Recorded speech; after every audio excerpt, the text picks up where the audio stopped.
ہمارا رب ہے، پروردگار ہے، پالنہار ہے، اس نے اپنے بندوں کی ہدایت و رہبری کے لیے سلسلہ نبوت و رسالت جاری فرمایا۔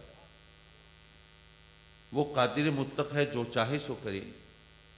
وہ اگر چاہتا تو ہر ایک کو ڈائریکٹ ہدایت بھی دے سکتا تھا۔ اس کو نہ کوئی فنڈز کا پرابلم تھا، نہ کوئی مین پاور کا ایشو تھا، نہ کوئی اور ایشو دامنگیر تھا۔ وہ کن فیکون، تمام کائنات کو کلمہ کن سے وجود بخشنے والا، لیکن اس نے ہمیں ڈائریکٹ ہدایت نہیں دی۔ وہ قادر مطلق ہے۔ اور یہ بھی ذہن میں رکھیے کہ ایک دینے والا، ایک لینے والا، تو اصل اختیار دینے والے کا ہوتا ہے۔ لینے والا تو منگتا ہے، وہ تو فریادی ہے، وہ سوالی ہے۔ اور ویسے بھی انگریزی میں کہتے ہیں کہ بیگرز ہیو نو چوائس۔ جو بھکاری ہوتے ہیں انہیں حق نہیں ہوتا انتخاب کا۔ وہ تو نہیں کہہ سکتے جی بھیک میں یہ لوں گا اور یہ نہیں لوں گا۔ ان کو تو جو بھیک مل جائے اسی پر اکتفا کرنی ہے۔ تو اصل اختیار ہوتا ہے دینے والے کا۔ اور پھر دینے والا وہ مختار کل ہو، وہ قادر مطلق ہو، وہ رب کائنات ہو، تو اس کے اختیار کا کیا عالم ہوگا۔ اب یہ ہمارے سوچنے کی بات ہے کہ وہ قادر ہو کر تمام تر قدرت و اختیار کے باوجود ہمیں ڈائریکٹ ہدایت نہیں دیتا، اور ہم عاجز اور مجبور ہو کر اگر ضد کریں کہ نہیں جی ہم تو ڈائریکٹ ہی لیں گے، تو اسے عقل کی خرابی کے سوا اور کیا کہا جا سکتا ہے۔ حضرات مکرم، اس نے ہماری ہدایت کے لیے انبیاء کو بھیجا، لیکن ہمارے لیے مسئلہ بن گیا نبی کو کیسے پہچانے۔ ادھر فاران کی چوٹیوں سے اگر میرے آقا کریم صلی اللہ علیہ وسلم وہ ارشاد فرماتے ہیں میں اللہ کا نبی، تو ادھر قادیان کے جنگلوں میں کوئی بولتا ہے میں بھی نبی۔ اب ہمارے پاس وہ کیا یارڈ سٹک ہے، کیا پیمانہ ہے، کیسے ناپیں کہ یہ جو نبی ہے دعویٰ کرنے والا یہ سچا ہے، ان کی غلامی کرنی ہے، ان کے نام کا کلمہ پڑھنا ہے، ان کے احکام کو ماننا ہے، اور یہ جو ہے یہ جھوٹا ہے، اس پہ لعنت بھیجنی ہے۔ تو ہمیں ہمارے دین اور مذہب نے بتایا، اور علماء کرام نے وضاحت سے سمجھایا کہ یاد رکھو جو سچا نبی ہے وہ معجزہ دکھائے گا، جھوٹا نبی کبھی معجزہ نہیں دکھا سکتا۔ معجزہ نبی کی پہچان ہے۔ اچھا، معجزہ ہماری زبان کا لفظ ہے، ہمیں پتہ ہے اس کا مطلب کیا ہے۔ میں شرعی اصطلاحات کے الفاظ کے گورکھ دھندے میں آپ کو الجھانا نہیں چاہتا، اور جیسے شاعر نے کہا تھا کہ میری تھوڑی سی سمجھ بھی اڑ گئی، مجھ کو اس کثرت سے سمجھایا گیا، میں اتنی بات نہیں کرنا چاہتا، جو بات آپ سمجھے ہوئے ہیں اسی کو اجاگر کرنا چاہتا ہوں۔ معجزہ وہ چیز ہے جس کے سامنے ہماری عقل عاجز آ جائے، جو ہمارے پلے نہ پڑے یہ کیسے ہو گیا، یہ تو ممکن نہیں تھا، ہو نہیں سکتا تھا، یہ کیسے ہو گیا۔ جہاں پر ہماری عقل گھٹنے ٹیک دے، فہم و فراست ہار مان لے، اور سوجھ بوجھ ہتھیار ڈال دے، وہ معجزہ ہوتا ہے۔ اور معجزہ نبی کی پہچان ہے، اور پہچانیں گے تو کلمہ پڑھیں گے، پہچانیں گے تو ایمان لائیں گے، پہچانیں گے تو احکام مانیں گے، تو پتہ چلا پہچان ابتدا ہے، پہچان پہلا قدم ہے، وہ پہلا زینہ ہے، پہلا سٹیپ ہے۔ یارو، نبوت کی ابتدا معجزے سے ہوتی ہے، اور معجزہ وہ ہوتا ہے جو عقل انسانی کو عاجز کر دیتا ہے۔ پتہ یہ چلا نبوت کی ابتدا وہاں سے ہوتی ہے جہاں عقل انسانی کی انتہا ہوتی ہے۔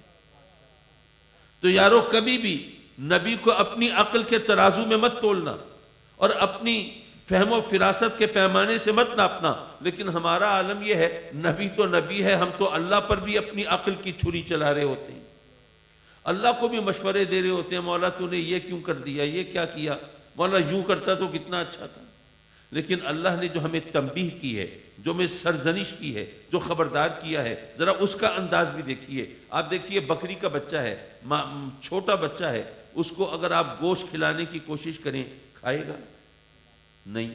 اور اگر شیر کے بچے کو آپ گھاس ڈالیں، میں محاورتاً گھاس ڈالنے کی بات نہیں کر رہا، حقیقتاً گھاس کھلانے کی بات کر رہا ہوں، کیا وہ گھاس کھائے گا؟ نہیں۔ لیکن انسان کا بچہ آپ دیکھیں، اس کے سامنے جو کچھ رکھیں اٹھا کے منہ میں ڈال لیتا ہے۔ رب کائنات نے ہمیں تنبیہ کی ہے، سرزنش کی ہے، سمجھایا ہے، اے انسان جن کو تو جانور کہتا ہے، عقل سے خالی کہتا ہے، فہم و فراست سے عاری کہتا ہے، ارے ان کا تو چھوٹا بچہ ہو اسے بھی پتا ہے کیا کھانا ہے کیا نہیں کھانا، اور تو انسان، تو عقل کل، تو اشرف المخلوق، کل تک تو اتنا نادان تھا، اتنا بے خبر تھا کہ اگر کوئی نجس یا ناپاک چیز تیرے سامنے آتی تھی اسے بھی اٹھا کے منہ میں ڈال لیتا تھا، اور آج اگر میں نے تجھے فہم و فراست دی ہے اور سوچنے سمجھنے کی صلاحیت دی ہے، اب مجھی پر اعتراض کرتا ہے۔ یہ اللہ کی طرف سے سرزنش ہے، اس کو سمجھنا چاہیے۔ حضرات مکرم، معجزہ نبی کی پہچان کیوں ہے، یہ بھی بڑی دلچسپ بات ہے، سمجھنے کی ہے۔ بھئی نبی پر ایمان لانا ہر ایک کے لیے ضروری ہے نا۔ اردو کا ایک لفظ ہے، پہلے بڑا مشکل تھا لیکن میرا خیال ہے اب سب اس کا مفہوم سمجھتے ہیں۔ نبی پر ایمان لانا ہر ایک کے لیے ضروری ہے، کسی کو استثناء تو حاصل نہیں ہے۔ ظاہر ہے کہ ہر ایک کو ماننا ہے۔ جب ہر ایک کو ماننا ہے تو نبی کی پہچان ایسی ہونی چاہیے جس کے سامنے ہر ایک برابر ہو۔ یہ بات شاید ابھی آپ سمجھے نہیں، میں سمجھانے کی کوشش کرتا ہوں۔ اگر نبی کو پہچاننے کے لیے علم چاہیے ہوتا تو وہ لوگ جو علم حاصل نہیں کر سکے، جو ایسے علاقوں میں پیدا ہوئے جہاں مکتب مدرسے نہیں تھے، کالج یونیورسٹیز نہیں تھیں، جہاں تعلیم و تعلم، درس و تدریس کا سلسلہ نہیں تھا، وہ تو ایکسکیوز پیش کر سکتے تھے نا، مولا ہمارا قصور کیا ہے، اگر ہمیں تو علم حاصل کرنے کا موقع دیتا ہم بھی تیرے نبی کے نام کا کلمہ پڑھ لیتے۔ تو نبی کی پہچان ایسی ہونی چاہیے کہ جس کے سامنے عالم ہوں یا جاہل دونوں برابر ہوں۔ اگر نبی کو پہچاننے کے لیے بہت عقل چاہیے، فہم و فراست چاہیے، تو وہ لوگ جو زیادہ عقل مند نہیں، اور عقل دینے والا تو وہ ہے نا، تو جو زیادہ عقل مند نہیں، جو جینیس نہیں، کم فہم ہیں، کن ذہن ہیں، غبی ہیں، ان کے پاس بڑا وائٹل ایکسکیوز ہوتا، بڑا جاندار بہانہ ہوتا کہ مولا یہ عقل دینے والا تو اگر مجھے اتنی عقل دے دیتا تو ہم بھی نبی کے نام کا کلمہ پڑھ لیتے، ہم ایمان لے آتے۔ تو نبی کی پہچان ایسی ہونی چاہیے جہاں بہت ذہین ہو، جینیس ہو، عقل مند ہو، یا کم فہم ہو، کن ذہن ہو، غبی ہو، سب برابر ہو۔ بظاہر بات سمجھ نہیں آتی، سب برابر کیسے ہو سکتے ہیں؟ یارو یہ معجزہ ہے، نہ عالم کی عقل میں آتا ہے، نہ جاہل کی عقل میں آتا ہے، نہ انتہائی ذہین اور جینیس کی عقل میں آتا ہے، اور نہ کم فہم، کن ذہن اور غبی کی عقل میں آتا ہے، اس کے سامنے سب برابر ہیں۔ حضرات مکرم، میرے آقا کریم صلی اللہ علیہ وسلم کو بھی رب کائنات نے جو معجزے دیے ہم سب جانتے ہیں، لیکن میں جو بات کرنا چاہتا تھا وہ ذرا اور ہے۔ میرے آقا کریم جس علاقے میں تشریف لائے، مکے میں آپ کی بعثت ہوئی، اور وہاں پر سب بت پرست ہیں، بتوں کی پوجا کرتے ہیں۔ اچھا یہاں ایک بات کہتا چلوں، کیونکہ عام طور پر اس قسم کی محافل میں کوئی ذرا نکتہ سنجی ذرا مشکل سے کی جاتی ہے، بس لوگ زیادہ تر کوشش کرتے ہیں ایسی بات کریں جس پہ بس واہ واہ کے ڈونگرے برسائے جا رہے ہوں اور جناب نعرے لگائے جا رہے ہوں، اور مجھے نعرے لگوانا بھی نہیں آتا، سبحان اللہ کہلوانا بھی نہیں آتا۔ میری خواہش صرف اتنی ہوتی ہے کہ آپ کے چہرے بتا رہے ہوں کہ میں بھینس کے آگے بین نہیں بجا رہا اور پتھروں سے سر نہیں پھوڑ رہا، بس اس کے علاوہ مجھے آپ سے کچھ اور درکار نہیں۔ حضرات مکرم، میرے آقا کریم جلوہ فگن ہوئے اس علاقے میں جہاں بت پرستی ہوتی ہے، اور ذہن میں رکھیے کہ بت پرستی سے بڑھ کر اللہ کے تصور کی توہین نہیں ہو سکتی۔ وہ کیسے؟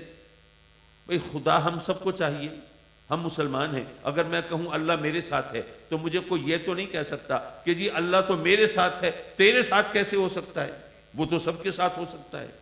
لیکن جو بتوں کی پوجا کرتے ہیں ان کو بھی تو سب کو خدا چاہیے۔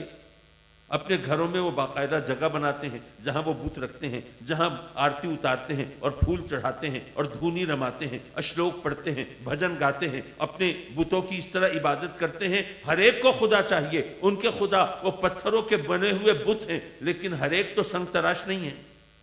ہر ایک تو بتوں کو تراش کر، اس کو گھڑ کر کوئی خاص بت کی شکل، خدا کی شکل دینے پر قادر نہیں ہے۔ بھئی سنگ تراشی تو ایک آرٹ ہے، ایک فن ہے، ہر ایک کو تو نہیں آتا۔ جو سنگ تراش نہیں، خدا تو ان کو بھی چاہیے۔ اب وہ کہاں سے لائیں گے؟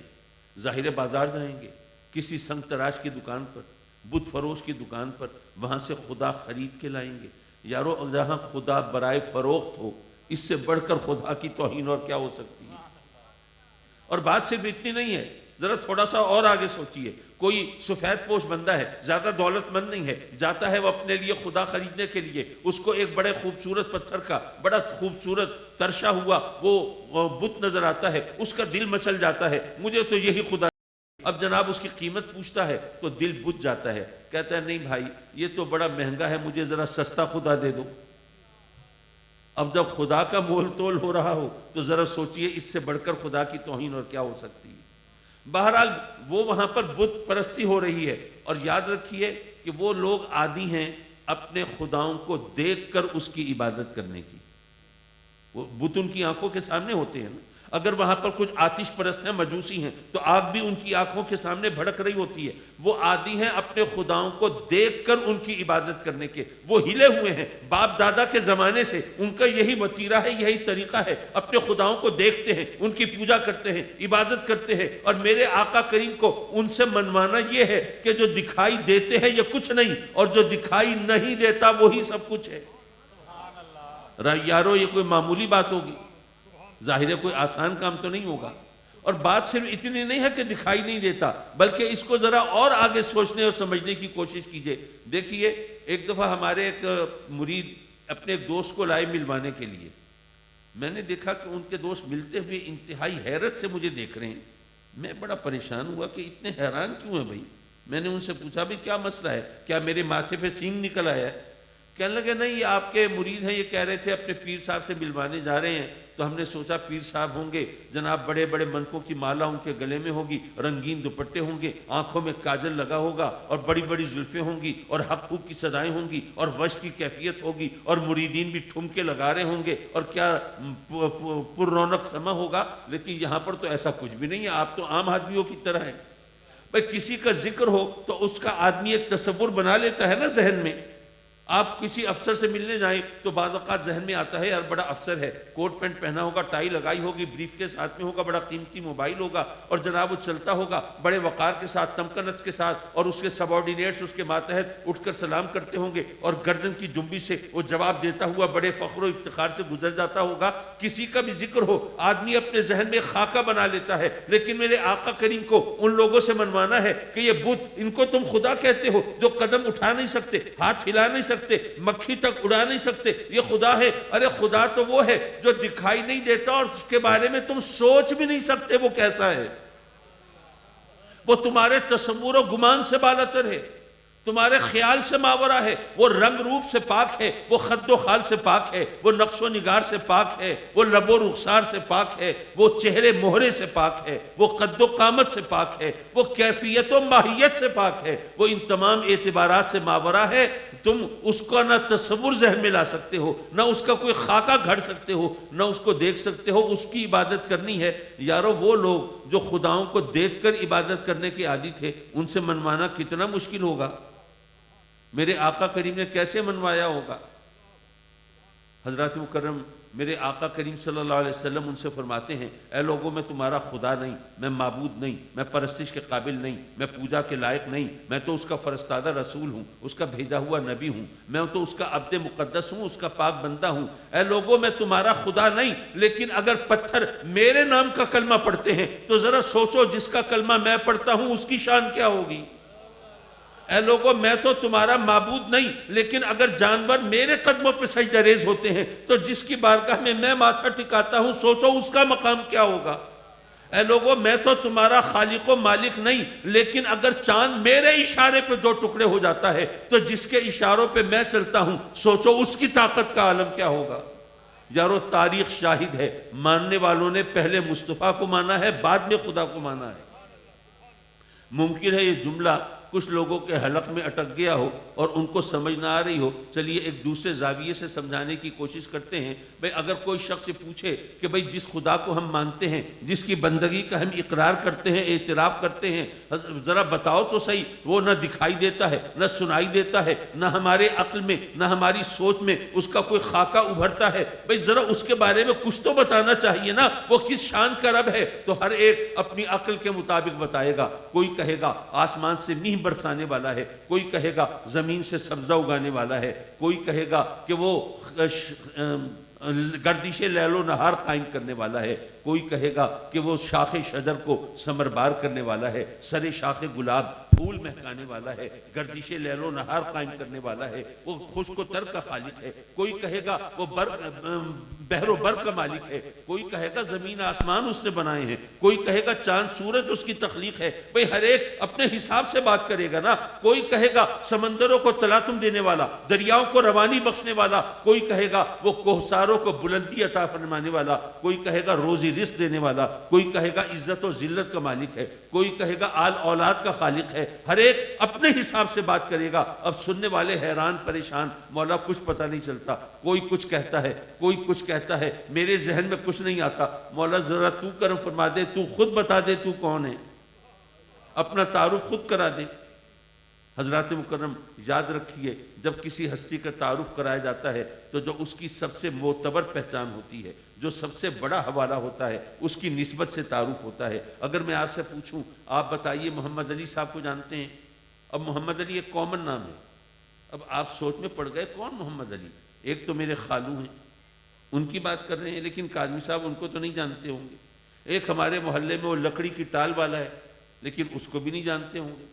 کہیں قائد اعظم محمد علی جناح کی بات تو نہیں کرتے، یا مولانا محمد علی جوہر کا تذکرہ تو نہیں ہے، یا باکسر محمد علی کلے کی بات تو نہیں کر رہے۔ یارو اگر بانی پاکستان کی بات ہے تو قائد اعظم کا لاحقہ لگانا پڑے گا۔ اگر مولانا محمد علی جوہر کی بات ہے، جوہر کا سابقہ نفی کرنا پڑے گا۔ اگر باکسر محمد علی کی بات ہے تو کلے کا لفظ ساتھ بولنا پڑے گا، تب پتہ چلے گا نا کس ہستی کا ذکر ہے۔ جس کا بھی تعارف کرانا ہو، اس کی جو سب سے بڑی پہچان ہوتی ہے، اس کی نسبت سے تعارف ہوتا ہے، ورنہ پہچاننا ممکن نہیں ہوتا۔ تو اللہ سے نے اپنا تعارف کرایا تو کس طرح کرایا؟ جب اس سے پوچھا مولا ذرا تو خود بتا دے تو کون ہے، اس نے کیا کہا؟ هو الذی ارسل رسولہ بالہدیٰ، ارے وہ ہے جس نے اپنے رسول کو ہدایت کے ساتھ بھیجا ہے۔ میرے آقا کریم صلی اللہ علیہ وسلم اللہ کی سب سے بڑی پہچان ہے، سب سے معتبر حوالہ ہے۔ اس کی شان اور عظمت کا پتہ چلتا ہے تو میرے آقا کریم کے ذریعے۔ اور اسی بات کو ایک اور زاویے سے، ایک اور انداز سے سمجھانے کی کوشش کروں۔ دیکھیے ممکن ہے کبھی آپ نے علماء سے سنا ہو، اور اگر پہلے نہیں سنا تو اگرچہ میں عالم نہیں ہوں، لیکن چلیے میری زبان سے سن لیجئے کہ باقی تمام انبیاء وہ اللہ کے مظاہر صفات ہیں، اور میرے آقا کریم اللہ کے مظہر ذات ہیں۔ اب علماء تو اپنی جگہ، لیکن اگر کچھ لوگوں نے بغیر سمجھے سبحان اللہ کہہ دیا تو میں شکر گزار ہوں ان کا، لیکن میں یہ بات سمجھانے کی کوشش کروں۔ آپ بھی اس فکر میں ہوں گے پتہ نہیں یہ کون سی بولی بول رہے ہیں، یہ مظاہر صفات، یہ مظہر ذات، کسی معجون مرکب کے اجزاء ترکیبی کا ذکر ہے، کسی یونانی دوا کی بات کر رہے ہیں، کیا ہے یہ؟ چلیے میں بتاتا ہوں۔ دیکھیے بات یہ ہے، فرض کیجئے ایک مثال کے ذریعے سمجھیے، رب کائنات نے آپ کو فرزند عطا فرمایا۔ اب وہ بچہ جو ہے وہ سکول گوئنگ ایج کو پہنچا، اس عمر کو کہ اب اس کو سکول بھیجنا ہے، تو آپ نے سوچا کہ اگر بچے کو ذرا تھوڑا سا حرف شناسی کرا دی جائے، ذرا پہچاننے لگے بچہ، یہ الف ہے، یہ بے ہے، یہ پے ہے، یہ اے ہے، یہ بی ہے، یہ سی ہے، اگر ذرا تھوڑا سا اس کو شدھ بدھ ہو جائے گی تو اپنی کلاس میں ذرا نمایاں ہوگا، اس کی ذرا عزت ہوگی، استاد بھی اس کو ذرا اہمیت دیں گے، باقی بچوں کے مقابلے میں بھی ذرا اس کی حیثیت مانی جائے گی، تو اس طرح پڑھائی میں بھی اس کا دل لگے گا۔ تو آپ نے کہا بچے کو سکھانا پڑھانا چاہیے۔ آپ نے بچے کو بلایا، وہ آپ کے کہنے پہ آیا، آپ نے کاغذ اٹھایا، قلم نکالا، اس پہ لکھا الف بے پے، اور بچے سے کہا ہاں بیٹے ذرا پڑھو، یہ الف ہے، ذرا انگلی رکھو، یہ جو پہلا لفظ لکھا ہے، حرف لکھا ہے، یہ الف ہے، ذرا اس کے آگے انگلی بڑھاؤ، یہ بے ہے، پھر آگے انگلی بڑھاؤ، یہ پے ہے، یہ الف بے پے۔ آپ نے 25-30 بار بچے کو پڑھایا، پھر کہا بیٹے آج کا سبق پورا ہوا، باقی کل۔ اگلا دن آیا، پھر بچے کو بلایا، اور بیٹے ذرا کل کا سبق سناؤ۔ وہ کاغذ جو آپ نے لکھا تھا وہ اٹھایا، بچے سے پوچھا، لیکن بچہ وہ سبق نہ سنا سکا، وہ بھول چکا تھا۔ آپ نے کہا ٹھیک ہے کوئی بات نہیں، بچوں پہ محنت تو کرنی پڑتی ہے۔ آپ نے سوچا کہ ذرا بچے کو اگر حروف کی صفات کے ذریعے شناخت کرائیں تو زیادہ یاد رہے گا۔ آپ نے کہا دیکھو بیٹے یہ جو عمود ہے، یہ ورٹیکل، یہ لکیر، یہ الف ہے، یہ سیدھی سی لکیر، یہ الف ہے، اور بیٹے یہ جو ہاریزنٹل ہے، یہ لیٹی ہوئی، یہ بے ہے، یہ افقی، یہ اس کے نیچے ایک نقطہ ہے، اور آگے دیکھو پے، یہ بے کی بہن لگتی ہے نا، اسی کی طرح ہے، بس اس کے نیچے 3 نقطے ہیں۔ یہ جو سیدھا ہے یہ لکیر، یہ عمود، یہ ورٹیکل، یہ الف، یہ بے، یہ پے۔ آپ نے حروف کی صفات کے ذریعے اس کی شناخت کرائی اور 40-50 بار بچے سے پڑھوایا۔ اگلے دن بچے سے سبق سنا، بچہ پھر بھول چکا تھا۔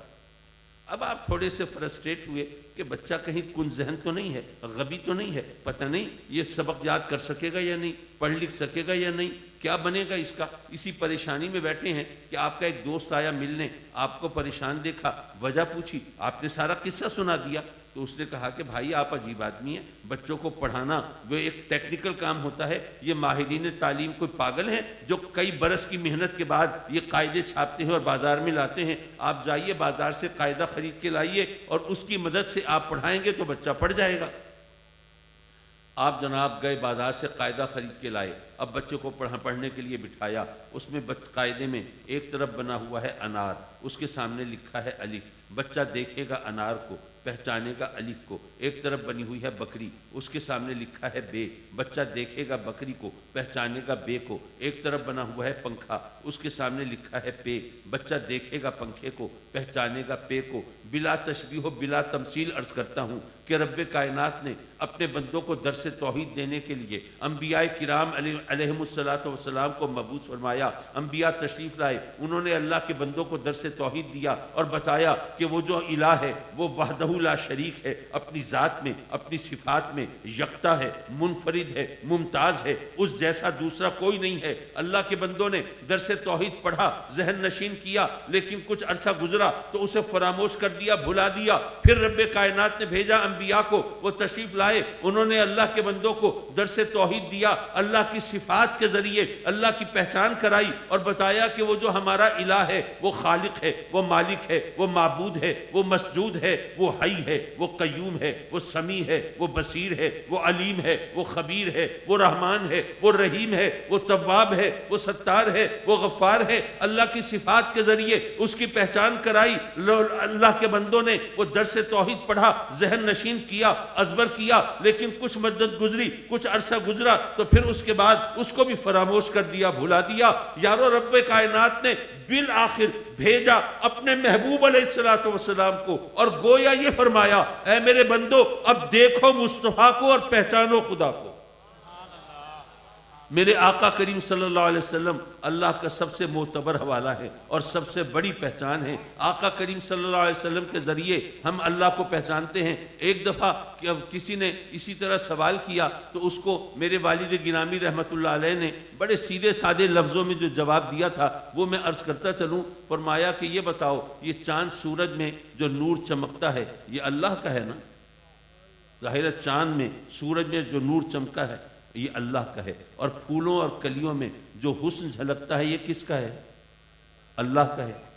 فرمایا کہ اگر اللہ کا نور آفتاب میں چمکے تو یہ شرک نہیں، اللہ کا حسن پھولوں میں جھلکے تو یہ شرک نہیں، تو اگر اس کے علم و اختیار کے جلوے اس کے محبوب میں نظر آ جائیں تو یہ شرک کیسے ہو سکتا ہے؟ حضرات مکرم، مجھے وقت کا احساس بھی ہے، لیکن آخر میں ایک آدھ نصیحت کر کے، سبحان اللہ، دیکھیے میں تو آپ کی جان چھوڑنے کے لیے تیار بیٹھا ہوں، لیکن مجھے کہا گیا ہے کہ نہیں میں کچھ تھوڑا سا اپنی گفتگو کا سلسلہ اور آگے بڑھانے کی کوشش کروں۔ حضرات مکرم، جب بات آتی ہے آقا کریم صلی اللہ علیہ وسلم کی تو پھر ہمارا رخش خیال نہ جانے کہاں کہاں نکل جاتا ہے۔ ذرا سوچئے، رب کائنات نے عالم ارواح میں ہم سب کو جمع کیا تھا، سب کو اکٹھا کیا، سب کو بلایا، امیر بھی، غریب بھی، حاکم بھی، محکوم بھی، نیک بھی، بد بھی، سب کو بلایا، اور پھر وہاں کچھ قول و قرار ہوئے، کچھ وعدے وعید ہوئے اور کچھ عہد و پیمان ہوئے۔ اللہ نے پوچھا الستو بربکم، کیا میں تمہارا رب نہیں؟ سب سے پہلے آپ کی اور میرے آقا کریم صلی اللہ علیہ وسلم نے اس کی ربوبیت کا، الوہیت کا اقرار کیا، بلا کا نعرہ لگایا، کیوں نہیں، بے شک تو ہمارا رب ہے، اور پھر آقا کریم کی دیکھا دیکھی آپ نے اور میں نے، ہم سب نے اس کو اپنا رب مانا، اس کو اپنا الہ مانا۔ حضرات مکرم، اب انسان جب عالم ارواح سے عالم اجسام میں آتا ہے، عالم امر سے عالم خلق میں آتا ہے، عالم بالا سے عالم زیری میں آتا ہے، تو اس دنیا کے کچھ قوانین اور ہیں۔ یہاں پر اس کی آنکھوں پر پردے ہیں، اس کی نگاہوں پر حجاب ہیں، یہاں اس کے ذہن میں، اس کے لاشعور میں ایک خلش ہے، ایک گونج ہے۔ کسی کو خدا مانا تھا، کسی کی الوہیت کے اقرار کیا تھا، لیکن اس ہستی کا نگاہوں کی رسائی نہیں ہے، اسے دیکھنا اس کے لیے ممکن نہیں ہے۔ اب پریشان ہے، کھوجتا ہے، تلاش کرتا ہے، اس کا جذبہ اس کو لے کے نکلتا ہے، صحرا سے گزرتا ہے تو صحرا کی وسعت کو دیکھ کر، سنہری ریت، اونچے نیچے ٹیلوں کو دیکھ کر، حسن کو دیکھ کر مروب ہوتا ہے، مبہوت ہوتا ہے، ذہن سے وہم گزرتا ہے کہیں یہ تو خدا نہیں۔ اتنے میں اس کی نظر پڑتی ہے بلند و بالا پہاڑوں پر، وہ دیکھتا ہے یہ تو بلند ہے، وہ ٹیلے تھے، پست تھے، یہ پتھر ہے، وہ مٹی اور ریت تھی، اور پتھر وہ طاقت کا نمائندہ ہے، طاقت کا نشان ہے، اور سجدہ تو طاقت کو ہوتا ہے نا۔ اس نے کہا جو کر و فر، جو جاہو جلال پہاڑوں میں ہے وہ تو ٹیلوں میں نہیں ہے، پھر یہ خدا ہوگا۔ وہ ان پتھروں پہاڑوں کے سامنے سجدہ ریز ہو جاتا ہے۔ حضرات مکرم پھر وہ یہ دیکھتا ہے کہ آگ پتھر کو بھی پگھلا دیتی ہے۔ وہ سوچتا ہے آگ کی طاقت پتھر سے زیادہ ہے، پھر آگ اس قابل ہے اس کی پرستش کی جائے، اس کی پوجا کی جائے۔ وہ اس کے آگے سر ٹکا دیتا ہے، سجدہ ریز ہو جاتا ہے۔ پھر وہ دیکھتا ہے کہ پانی آگ کو بھی بجھا دیتا ہے، اور پھر جب سمندر سے گزرتا ہے دیکھتا ہے حد نگاہ تک پانی ہی پانی، یہ بے حد و بے حساب پانی، یہ بے شمار پانی۔ سوچتا ہے آگ جتنی بھی ہو اتنے پانی کے سامنے تو نہیں ٹھہر سکتی، تو پھر پانی کی طاقت یہ آگ سے زیادہ ہے، اس کی عبادت ہونی چاہیے۔ وہ اس کو اپنا معبود مان لیتا ہے۔ پھر جب 14ویں کا چاند چڑھتا ہے تو وہ دیکھتا ہے کہ چاند کے اثر سے سمندر کے سینے میں بھی اضطراب پیدا ہو جاتا ہے، اس کی موجیں بھی بے قابو ہو کر ساحل پر چڑھ دوڑتی ہیں، اس میں مد و جزر کی کیفیت پیدا ہو جاتی ہے، اور جوار بھاٹے کا عالم ہوتا ہے۔ وہ سوچتا ہے چاند اتنی دور سے اگر سمندر پر حاوی ہو سکتا ہے، اس پانی پر غالب آ سکتا ہے، پھر چاند کی طاقت کے کیا کہنے، پھر یہی میرا معبود ہوگا، یہی مسجود ہوگا۔ حضرات مکرم وہ اپنے چاند کے سامنے وہ زمین کو ٹکا دیتا ہے۔ پھر جب سورج نکلتا ہے تو وہ دیکھتا ہے کہ سورج کے سامنے تو چاند پھیکا پڑ گیا ہے۔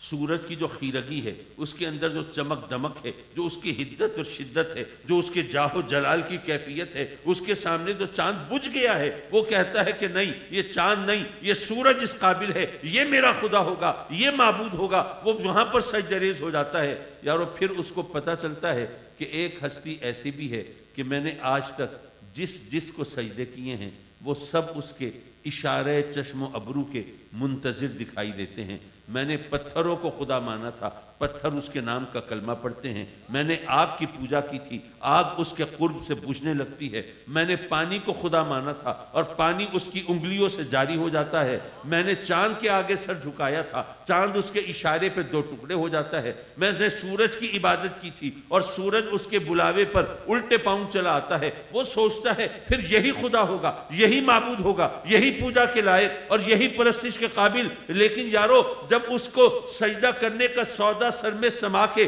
اور اس کی عبادت کا تصور دل میں بسا کے جب اس بارگاہ میں پہنچتا ہے تو عجیب منظر اس کے سامنے ہے، محو حیرت رہ جاتا ہے۔ انگوش بدندہ سوچتا ہے، کیا دیکھتا ہے کہ جس کو سجدہ کرنے آیا ہے وہ تو پہلے سے سجدہ ریز ہے، جس کی عبادت کرنے آیا ہے وہ تو خود کسی کی عبادت میں مشغول ہے۔ یارو پھر اس پر حقیقت کے دروازے کھلتے ہیں، ایمان و یقین کے آگہی کے دروازے کھلتے ہیں۔ وہ کہتا ہے کہ جس ہستی کو یہ اپنا خدا مانتا ہے پھر وہی خدا ہوگا، پھر وہی معبود ہوگا، اس کے علاوہ معبود اور کوئی نہیں ہو سکتا۔ یارو لوگوں نے اللہ کو بعد میں مانا ہے، پہلے مصطفیٰ کو مانا ہے۔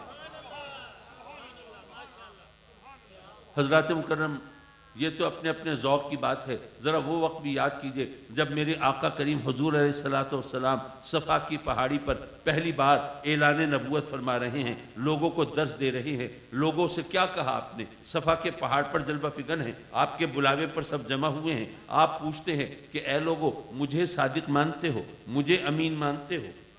یہ نہیں فرمایا کہ اے لوگوں میرے پاس وحی آئی ہے، جبریل امین آئے ہیں، اللہ کی طرف سے فرشتہ آیا ہے اور اس نے مجھے وحی پہنچائی ہے اور اس نے مجھے نبوت کا اعلان کیا ہے اور اس نے بتایا ہے میں تم سب کو اس کی طرف دعوت دوں۔ نہیں، اللہ کا پیغام نہیں، وحی کی بات نہیں، جبریل کا ذکر نہیں۔ میرے آقا کریم فرماتے ہیں اے لوگوں مجھے صادق مانتے ہو، مجھے امین مانتے ہو، مجھے خطاؤں سے پاک مانتے ہو، مجھے لغزشوں سے منزہ مانتے ہو؟ اے لوگوں اگر مجھے مانتے ہو تو اس کو بھی مان لو۔ یارو تاریخ شاہد ہے، ماننے والوں نے پہلے مصطفیٰ کو مانا ہے، بعد میں خدا کو مانا ہے۔